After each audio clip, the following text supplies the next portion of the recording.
All right, so get this. We're diving into something today that might just, well, completely flip your world upside down. Oh, really? Yeah. When you sent me that YouTube video, the one by Bastian Conrad, Right. it really got me thinking about the whole Shakespeare thing. Like, what if everything we think we know is wrong? Well, that's what's so interesting about this whole debate. It goes way beyond some fringe theory. I mean, there are actual arguments here, real points being made. Totally. Okay, so we all grew up with that classic Shakespeare story. Mm-hmm. You know, William Shakespeare, Stratford-upon-Avon, businessman, actor, the guy who supposedly gave us all those amazing plays. But this video brought up something I hadn't really thought about much. What's that? How could someone with like a normal education, no proof of really being this big intellectual, how could he write plays that are just like overflowing with knowledge? Yeah, law, medicine, history, politics. Exactly. Like, how did he know all that?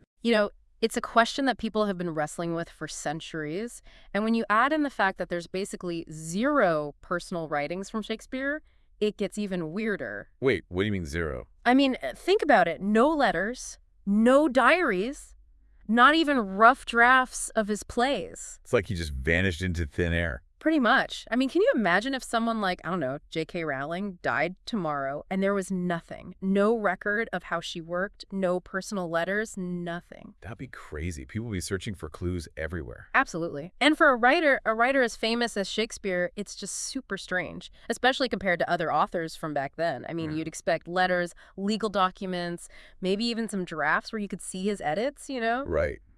But with Shakespeare, nothing. It's like trying to study a ghost. It really is. And it's not just the missing paperwork, right? The video also points out that even the people who supposedly knew Shakespeare, they barely talked about how brilliant he was when he was alive. Yeah.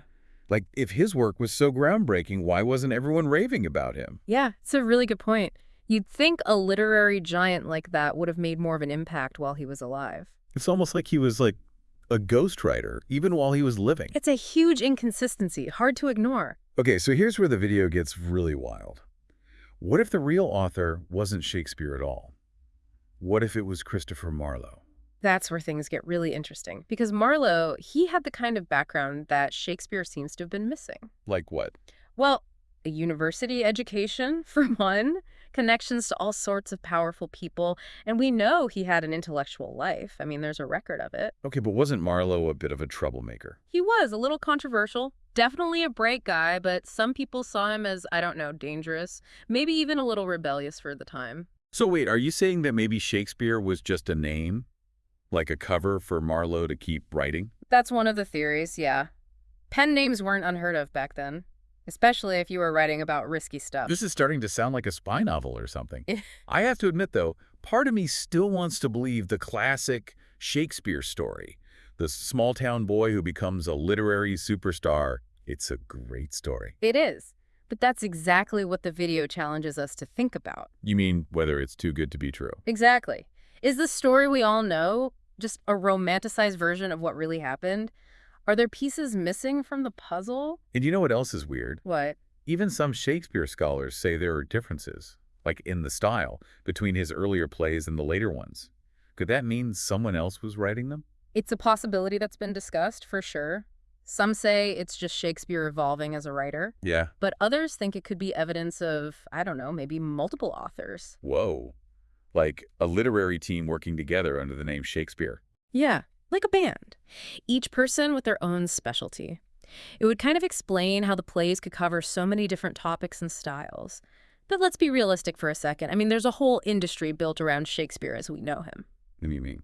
Academia, publishing, tourism. They all benefit from the traditional Shakespeare narrative. If you start questioning that, you're rocking the boat big time. I see what you mean. So if it turned out Shakespeare wasn't who you think he was, It would be huge. it would be like discovering a secret that changes everything. Exactly. And the video argues that sometimes searching for the truth means questioning things, even if it shakes up the status quo. Okay, you've officially got me hooked on this whole Shakespeare mystery.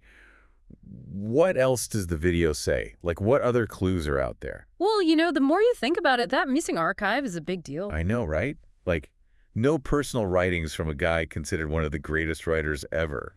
It just seems off. It really does. And the video brings up this comparison Imagine if we had nothing from modern writers. What do you mean? Like, let's say J.K. Rowling or Stephen King. Think about all the stuff they must have written that we'll never see. Oh yeah, notes, drafts, letters. I guess we kind of take that stuff for granted. Right. But if it all vanished, it'd be a huge loss for anyone studying literature. And with Shakespeare, we're talking about someone who was supposedly right in the thick of things.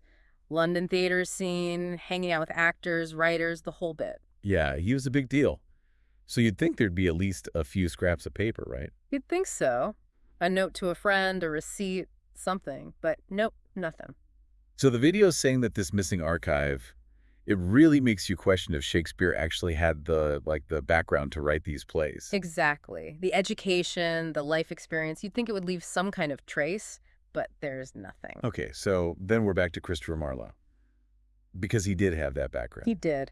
Education, connections, and we know for sure that he was an intellectual, a thinker. And wasn't he a bit of a, I don't know, rebel? Like, he got in trouble sometimes. He did. He was a colorful character, let's put it that way, kind of a rock star of his time. And his writing, it pushed boundaries, challenged authority.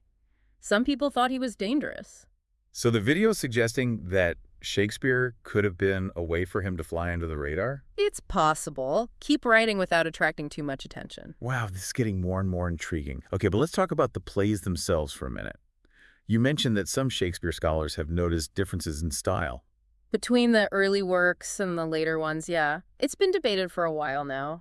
Could that be another clue? Some say it's just Shakespeare developing as a writer, which makes sense. You change over time. But others think it might point to different authors, like maybe Shakespeare wasn't just one person. Whoa. So we're back to the literary supergroup idea. Right, like maybe it was a team effort, a bunch of talented writers all working under one name. Each person bringing their own expertise to the table. That would explain how they covered so many different topics in the plays. I don't know, it's a crazy theory. But part of me still wants to believe in the traditional Shakespeare story. I get that it's a great story, the solitary genius, but that's kind of the point the video is making. We have to question it. Yeah, question everything. Could it be that we've romanticized the whole thing? And let's not forget, there's a huge industry built around Shakespeare as we know him. Universities, publishers, you name it. If it turns out he wasn't the real author, that shakes things up big time. People have a lot to lose. So the video's arguing that these institutions, they might not be too keen on digging too deep. Because the truth might be inconvenient. Exactly. They might be protecting the status quo, even if it means ignoring some uncomfortable questions. This is mind-blowing. It's like this whole Shakespeare thing. It could be a complete fabrication. And as the video points out, it's about finding the truth, even if it challenges everything we thought we knew. History isn't always set in stone. There can be secrets hidden beneath the surface. And the more you dig into the Shakespeare authorship question, the more it seems like there's something else going on, something we haven't figured out yet. It really makes you think, you know. Like all this time, I thought history was just like facts set in stone. Yeah. But this whole Shakespeare thing, it's making me realize that maybe it's not so simple. You're right. History is more than just dates and names. It's also about how we interpret those things, the stories we tell ourselves about the past. And sometimes those stories, they need to be like re-examined. Exactly. Especially when new evidence pops up or when we start looking at the old evidence in a new way. So with this whole Marlowe theory, the video makes a pretty good case for him. It does. And one of the things it focuses on is Marlowe's skill as a writer. I mean, the guy was a master of language. Oh yeah, he was known for his way with words, wasn't he? And his plays were pretty sophisticated. They were. Some critics even say they were more advanced than Shakespeare's early stuff. Wow. So it's not just that Marlowe had the right background and connections. He was seriously talented. Yeah. But that makes you wonder, if he was already such a good writer, why the secret identity? What was he hiding from? That's the million-dollar question. And the video offers a few possibilities. You have to remember, Marlowe was kind of a controversial guy back then. His plays, they didn't shy away from tough topics. He pushed the boundaries. He did, and he got in trouble for it. He was accused of some pretty serious stuff.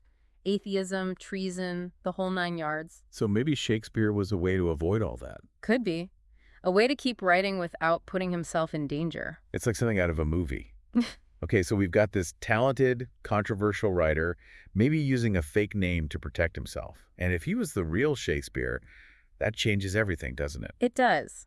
It means we have to reevaluate everything we thought we knew about these plays. We can't just look at them as coming from some solitary genius in Stratford anymore. We have to see them through Marlowe's eyes. Exactly. His experiences, his beliefs, his way of seeing the world. It's like finding out your favorite book was written by someone completely different.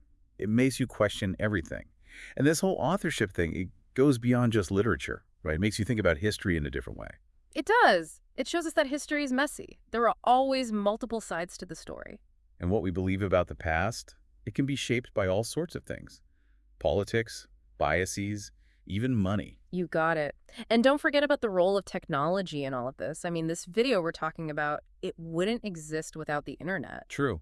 People can connect and share information like never before. And that means they can challenge the traditional narratives, the accepted truths, like with this whole Shakespeare debate. It's pretty amazing when you think about it. This video sparked all these questions, and now we're here exploring this huge mystery. And that's what it's all about, right?